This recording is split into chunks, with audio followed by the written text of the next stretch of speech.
రైతుల చెలో ఢిల్లీ ఆందోళన రెండో రోజు కొనసాగుతోంది. డిమాండ్లు సాధించే వరకు విశ్రమించేది లేదని రైతులు తేల్చి చెబుతున్నారు.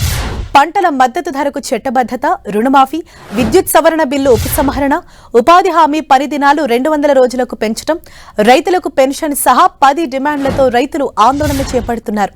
దీంతో పంజాబ్, హర్యానా సరిహద్దుల్లో ఉద్రిక్త పరిస్థితులు తలెత్తాయి. హర్యానా శంభు సరిహద్దు వద్ద రైతులను పోలీసులు అడ్డుకుంటున్నారు. ఢిల్లీ వెళ్లేందుకు ప్రయత్నిస్తున్న రైతులపై భద్రతా దళాలు టియర్ గ్యాస్ ప్రయోగిస్తున్నాయి. నిన్న పోలీసుల టియర్ గ్యాస్ ప్రయోగంలో 60 మంది నిరసనకారులకు గాయాలయ్యాయి. నిరసనకారుల రాళ్ల దాడిలో పలువురు ఆర్ఏఎఫ్ సిబ్బంది గాయపడ్డారు. ఢిల్లీకి వెళ్లనివ్వకుండా రైతులను అడ్డుకోవటాన్ని సంయుక్త కిసాన్ మోర్చా ఖండించింది. కేంద్రం తీరుకు నిరసనగా ఫిబ్రవరి 16న దేశవ్యాప్తంగా ఆందోళనకు సంయుక్త కిసాన్ మోర్చా పిలుపునిచ్చింది. రైతుల ఆందోళనతో ఢిల్లీ, హర్యానా మధ్య ఉన్న సింఘు, టిక్రీ సరిహద్దులను పోలీసులు మూసివేశారు. మరోవైపు ట్రాఫిక్ ఆంక్షలతో ఢిల్లీ సరిహద్దుల్లో వాహనదారులు తీవ్ర ఇబ్బందులు పడుతున్నారు.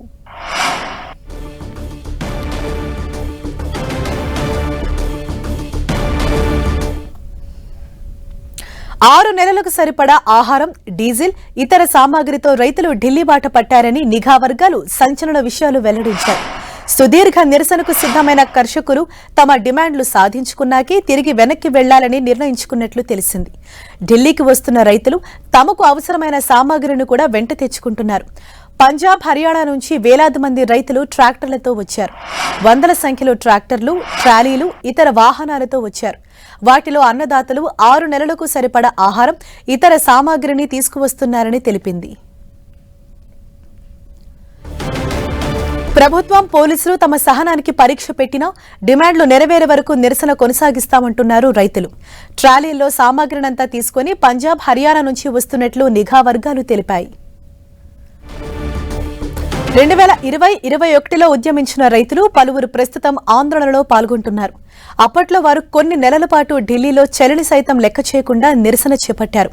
హామీ ఇచ్చినట్టుగా కేంద్రం తమ డిమాండ్లను నెరవేర్చలేదని, ఇప్పుడు వాటిని సాధించుకున్నాకే తిరిగి వెనక్కి వెళ్తామని వారు స్పష్టం చేశారు. చలో ఢిల్లీ ఆందోళన ఎలా చేపట్టాలన్న దానిపై రైతు సంఘాలు రిహార్సల్స్ కూడా నిర్వహించాయి. ప్రధాని మోదీ, కేంద్ర హోంమంత్రి అమిత్ షా, వ్యవసాయ శాఖ మంత్రి అర్జున్ ముండా సహా పలువురు బీజేపీ నేతల ఇళ్ల ముందు కూడా నిరసన చేపట్టేందుకు రైతులు సిద్ధమవుతున్నట్లు నిఘా వర్గాలు చెబుతున్నాయి.